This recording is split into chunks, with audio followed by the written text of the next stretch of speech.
Eh bien, bonjour à tous. Donc, nous allons faire ou bien ensemble, ou bien vous faites cette activité seule et ensuite vous regardez la correction. Donc, sur la découverte des symétriques de figures simples, mais aussi un autre tracé des points symétriques, c'est-à-dire le tracé avec le compas. Donc, vous aviez deux possibilités. Soit vous refaisiez cette figure sur un papier quadrillé, voilà, en plaçant correctement vos points, votre droite D qui est dans une diagonale de vos carreaux, soit vous avez pu imprimer cette activité et vous la faites directement dessus. Donc moi, je vais me mettre directement sur GeoGebra. C'est exactement la même figure que vous, les points placés au bon endroit. Et on vous demandait donc quel est le symétrique du point A par rapport à l'axe D. Donc on le voit bien ici que c'est le point G. Alors je vais vous montrer quand même du coup dans GeoGebra. Quand vous demandez la symétrie axiale, vous voyez qu'il y en a deux. Il y a la symétrie centrale ici et la symétrie axiale. Nous en sixième, nous sommes dans la symétrie axiale. Donc on vous dit, vous voyez, vous cliquez sur l'objet dont vous voulez le symétrique et vous cliquez sur l'axe. Donc par exemple pour le point A, eh bien, le symétrique du point A par rapport à l'axe D, vous voyez, il s'est mis ici, c'est le point A'. Donc ici, le point A', il est là. Je ne vais pas l'afficher, mais on voit bien qu'il est sur le point G. Ensuite, les autres paires de points symétriques. Par exemple, on voit bien ici que le symétrique de M, ça va être D. En effet, quand on clique sur M et sur la droite, vous voyez, le point M' se met sur D. Je l'enlève. Ensuite, ici, il n'y en a pas de tracé. D'accord, vous pourriez le faire, mais il n'y en a pas. Le symétrique du point N devrait arriver là, il n'y en a pas. Il y a par contre le symétrique de I par rapport à l'axe D, et bien c'est B. Vous voyez, le point I', ici, s'est mis sur B. Voilà. Donc on a dit le point A, c'est le symétrique, c'est G. Et enfin, le point H, vous voyez, vous cliquez dessus sur la droite et vous voyez qu'il s'agit du point C. Voilà toutes les paires de points, d'accord? Donc sur votre feuille, vous pouvez mettre que le point A pour image le point G, et les autres paires de points symétriques, donc A avec G, M avec D, I avec B, et enfin H et C sont symétriques l'un de l'autre. Ensuite, dans la question 2, on vous demande le symétrique donc du point J par rapport à l'axe D. Eh bien, quand vous imaginez le pliage le long de l'axe D, vous voyez que J ne va pas bouger. Et en effet, si vous demandez le symétrique de J par rapport à l'axe D, vous voyez que J' se met sur J. Voilà. Ensuite, on vous demandait s'il y avait un autre point qui a cette particularité-là. Eh bien, il y a le point H, le point K, pardon. Quand vous cliquez sur K, sur l'axe, vous voyez K' se met sur K. Donc, le deuxième texte, donc le symétrique de J par rapport à D est J lui-même, et K a cette particularité. On vous demande donc de relier les points qui sont symétriques, et évidemment de dire ce que représente la droite par rapport à ces points symétriques. Donc, quand on les relie, on va faire un segment, par exemple, entre M et D, on avait dit, entre I et B, entre A et G, et enfin, entre H et le point C.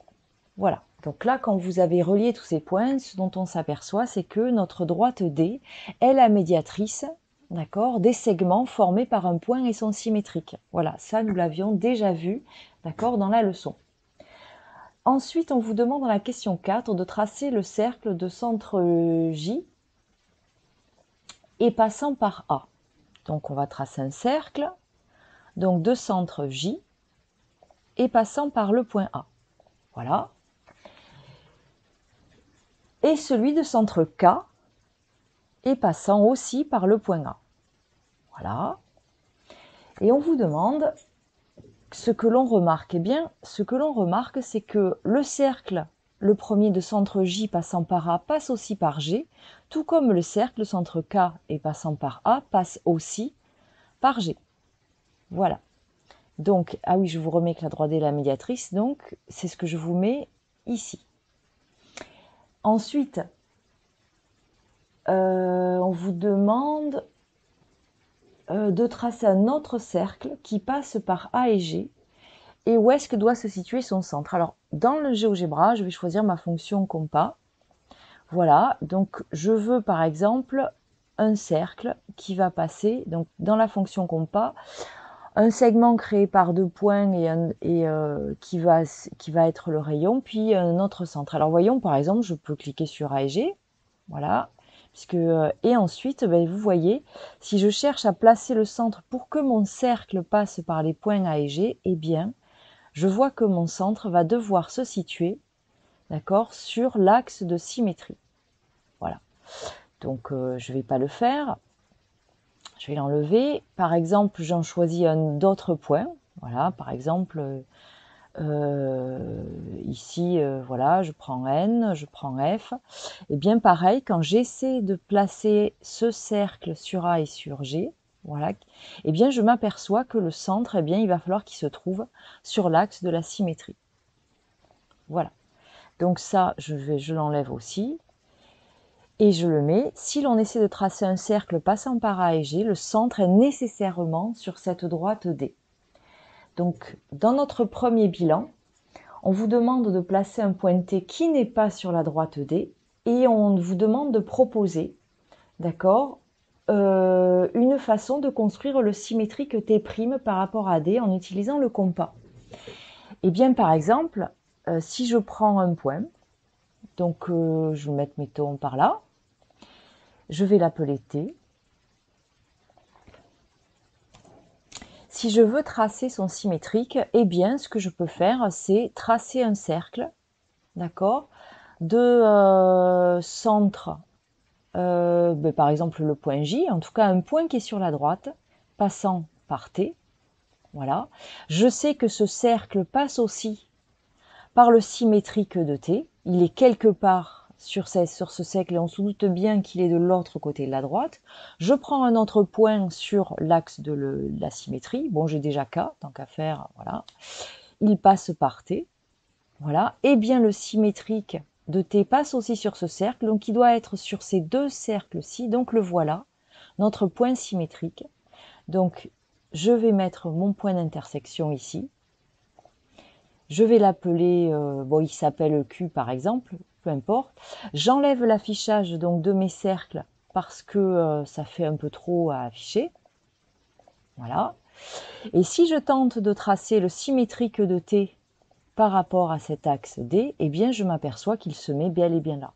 Donc voici une solution pour qu'on puisse tracer le symétrique d'un point avec un compas, prendre 2 points sur l'axe de symétrie, tracer un arc de cercle qui passe par le point T, le mettre de l'autre côté, tracer un autre arc de cercle avec un autre centre qui passe aussi par le point T, il passera par notre symétrique et le point d'intersection de ces deux cercles sera notre symétrique.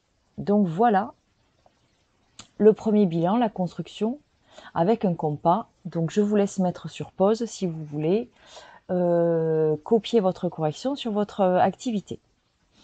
Ensuite, donc, on va attaquer autre chose. D'ailleurs, je vais un petit peu supprimer pour le point T, vous voyez, pour essayer d'alléger un petit peu ma figure. Et on vous demande donc de tracer le segment HD.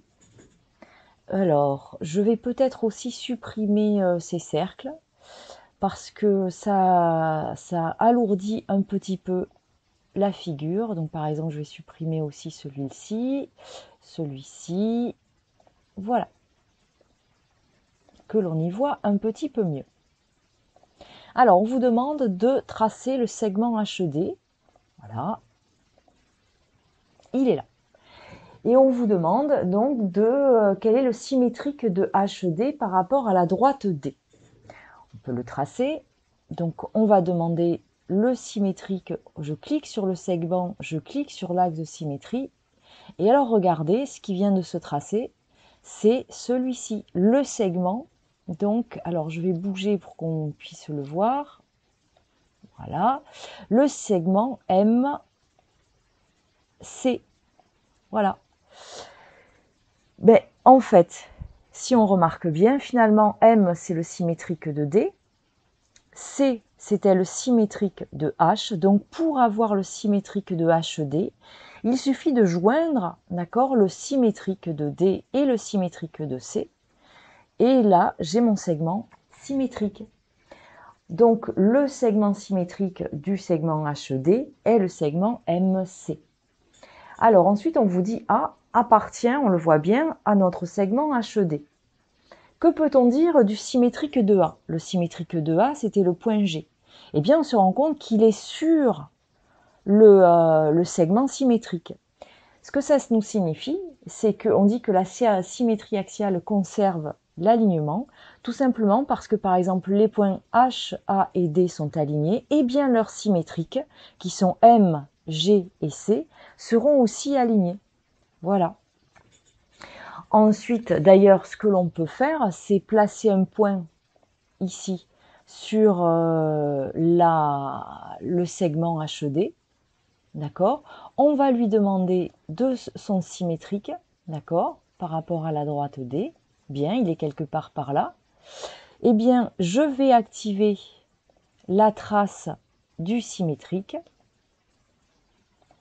Et quand je vais bouger mon point qui est sur le segment, eh bien, vous voyez, son symétrique bouge sur tout le segment symétrique. Voilà. Ensuite, on vous demande le symétrique de la droite, cette fois HED par rapport à D. Eh bien, au lieu d'avoir un segment, bien entendu, si nous mettons une droite et non plus un segment, eh bien, le symétrique de la droite, voilà, sera, eh bien, ici aussi, la droite symétrique. Voilà, c'est-à-dire la droite passant par les deux points symétriques des points de départ. Donc le symétrique de la droite HED par rapport à D est la droite MC. Quel est le symétrique, voyons, de la droite GJ par rapport à la droite D? Donc vous voyez G, il est ici. J, il est ici. On va la tracer, cette droite. Voilà. La droite GJ. Si je veux la symétrique de cette droite, eh bien, alors on peut lui demander, eh bien, comme J est son symétrique, donc forcément la droite symétrique passe par J, et elle passe aussi par le symétrique de G. Donc vous voyez, quand notre point ici, mettons, va se promener sur toute notre droite GJ, eh bien le symétrique de ce point va se promener sur la droite AJ. Alors, on va enlever un petit peu aussi, voilà, tout cela, pour essayer de ne pas alourdir notre dessin. Ensuite, donc, je vais aussi enlever, voilà, les segments. Maintenant, on vous demande, donc, le bilan, comment fera-t-on pour construire le symétrique d'un segment et le symétrique d'une droite? Eh bien, pour tracer le symétrique d'un segment, mais ne vous en faites pas, je vous l'ai créé dans un fichier, il suffira de tracer les symétriques des deux extrémités et de joindre, d'accord, ces deux symétriques. Vous aurez donc votre segment symétrique. Pour avoir le symétrique d'une droite, eh bien, il suffira de prendre deux points sur cette droite, de prendre leur symétrique et de tracer la droite passant par ces deux nouveaux points. Donc ensuite, tracer, on vous demande un cercle centre I et passant par M. Donc un cercle de centre I et passant par M, le voilà. Et on vous demande quel est son symétrique par rapport à la droite D. Alors vous aviez un papier calque, donc il suffirait de prendre votre papier calque, hop, de faire votre pliage le long de la droite D et de voir où est-ce que votre cercle atterrit. Nous, en GeoGebra, c'est très simple. Donc si on veut tracer le symétrique du cercle, on clique sur le cercle par rapport à la droite D et on observe. Qu'est-ce qui s'est tracé? Eh bien, il s'est tracé le cercle de centre B, qui est le symétrique de I, et évidemment, puisque les deux cercles sont censés se superposer, ils vont donc avoir les mêmes rayons. Et alors, encore mieux, si je prends un point sur mon cercle de départ, je fais tracer le symétrique de ce point par rapport à l'axe D. Forcément, il est sur le cercle symétrique. Je lui demande, je fais afficher sa trace et regardez, quand je fais bouger mon point Q, son symétrique qui bouge donc sur le cercle de départ, eh bien son symétrique bouge sur le cercle symétrique. Ce qui veut bien dire, et c'est là qu'on voit le lien entre la construction point par point ou la construction d'un coup avec un papier calque. Voilà. Donc, ça c'était pour un cercle voilà, qui est complètement indépendant, en tout cas à l'extérieur de la droite de notre axe de symétrie. Maintenant, si on vous demande de tracer le cercle de centre I et cette fois passant par J, voilà, eh bien sont symétriques. Et puisque J est, lui, son symétrique est du même, eh bien vous voyez que le cercle symétrique, ce sera le cercle de centre B, c'est-à-dire le symétrique de I, et passant par J, puisque J, lui, ne bouge pas. Voilà. Et pareil, si on prend un point sur ce cercle et que l'on trace son symétrique par rapport à notre axe de symétrie, et que l'on fait donc bouger notre point R, donc là je vais afficher la trace, et comme prévu, eh bien, notre point symétrique va se déplacer tout le long de notre cercle, voilà, symétrique. Donc, bilan 3, comment fera-t-on pour construire le symétrique d'un cercle par rapport à une droite? Eh bien, il suffira de tracer le symétrique du centre de ce cercle et de prendre le même rayon, puisque je vous rappelle que vos cercles sont censés être superposés. Et donc, par exemple, donc une fois qu'on a le centre, on prend le rayon du cercle de départ et on trace le cercle de centre notre symétrique et de même rayon.